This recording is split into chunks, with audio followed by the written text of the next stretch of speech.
Olá, eu sou Roberta Alves e sejam muito bem-vindos ao programa O Mundo Mais Criança. Eu agradeço muito a audiência e aos e-mails recebidos. E como os pedidos das mamães, estamos aqui de volta com o Dr. Felipe Cordeiro, ele que é ortopedista pediatra. Tudo bem, doutor? Tudo bem, Roberta. Muito obrigado novamente pelo convite. Espero ajudar aí mais uma vez as mães tirarem as suas dúvidas. Nós que agradecemos, viu, doutor? Muito obrigada. Doutor, hoje vamos falar de um assunto bem interessante que até eu mesma, doutor, eu não sabia que realmente ele existia, que é a dor do crescimento. Realmente existe, doutor? Sim. Essa é uma dúvida bem frequente, né? Na verdade, a dor do crescimento existe sim e afeta uma grande parcela das crianças aí, né? Geralmente ela acontece no primeiro estirão do crescimento, entre mais ou menos os 4 a 5 anos de vida, né? Mas também pode acontecer em outras idades e ela é bem comum. Tem incidência da população mundial aí de mais ou menos uns 40% aí. Entendi. E atinge as crianças. Verdade. Então vamos lá, doutor. O que é a dor do crescimento? Então, como a gente estava falando, a dor do crescimento é uma dor, né? Que geralmente a criança acaba relatando para os pais. Geralmente é uma dor noturna, acontece no final do dia ou à noite. Pode ser de diferentes intensidades, pode ser mais forte, menos forte, isso depende muito da tolerância de cada criança. A causa específica a gente ainda não tem. Acredita-se que possa ser pelo crescimento ósseo realmente, que nessa fase do estirão ele acontece de uma maneira mais acelerada e a musculatura acaba não acompanhando esse crescimento. Pode ser uma dor geralmente pode ser relacionada, algumas pessoas acreditam ser uma dor de sobrecarga muscular. Crianças às vezes um pouco mais sedentárias, fazem atividades mais intensas e acabam tendo uma dor muscular, né? O que acontece é que a criança não sabe referir exatamente como é essa dor, né, em que atinge, ela só reclama de dor para a mãe à noite e isso assusta bastante a maioria das mães, né?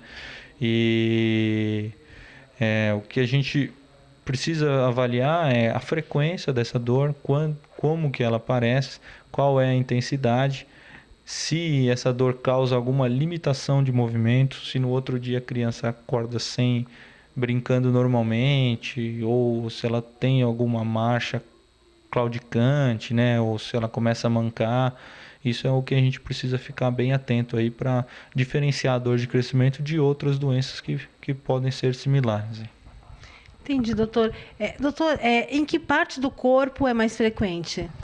Ela é mais frequente nos membros inferiores, né? Então, geralmente as crianças reclamam de dor na perna, mas pode acometer outros membros também. Pode acometer braços, mãos, mas geralmente a perna é o local mais acometido.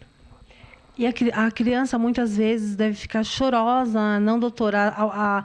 Muitas vezes a mãe até confunde com uma gripe. Eu acho que a criança caiu e acaba diagnosticando isso e dando um remédio para a criança. As mães devem ficar atentas, não, doutor? Isso. A gente tem que ficar atento em alguns sintomas de alarme, né?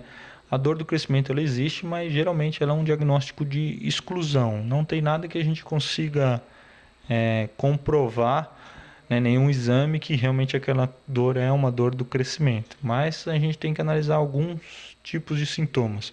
Se a criança tiver febre associada, se a criança tiver algum quadro gripal associado, né? Se essa dor ela vir muito frequentemente e começar a afetar outros horários, né, de dia, se essa criança começar a ter claudicação, começar a mancar, ter limitação de movimento, aí a gente tem que ficar um pouco mais atento. Emagrecimento também pode ser um sintoma. O ideal é sempre procurar um especialista para ele avaliar e ver se realmente aquilo se trata da dor do crescimento ou se tem alguma outra doença associada. Nós temos uma pergunta bem interessante também, doutor. O exame clínico é suficiente para detectá-la? Sim, geralmente o quadro é típico, né? Geralmente a mãe vem com a queixa típica da dor do crescimento na fase típica, né? Mas as crianças que fogem um pouco dessas alterações típicas, a gente tem que investigar. E aí a gente precisa excluir outros diagnósticos aí, né? Como osteomielite, infecção óssea, infecção das articulações, que também pode ser uma coisa associada. Se a criança tem alguma diferença de comprimento dos membros, alguma alteração endocrinológica, Hoje acredita-se que a dor do crescimento esteja muito ligada à falta de vitamina D. Também existe alguns estudos que mostram isso, né? E aí a reposição de vitamina D ajuda um pouco a melhorar um pouco a dor, né? Mas isso são alguns estudos, né? Nada é muito comprovado realmente com essa relação. Doutor, crianças sedentárias são mais afetadas? Sim, isso é uma tendência, isso é o que a gente acredita mesmo. As crianças que não fazem nenhum tipo de esporte ou que ficam muito tempo no computador, que não brincam tanto, elas acabam sendo mais afetadas. E aí vem a teoria de ser uma coisa mais muscular mesmo, né? Ser uma dor mais relacionada à parte da musculatura. Então isso realmente geralmente quando a dor do crescimento está na fase mais intensa, a gente acaba orientando os pais a um esporte recreacional, né, uma brincadeira mais intensa para a criança para tentar melhorar um pouco a parte muscular e evitar que ela tenha essa fadiga, essa dor muscular, hein?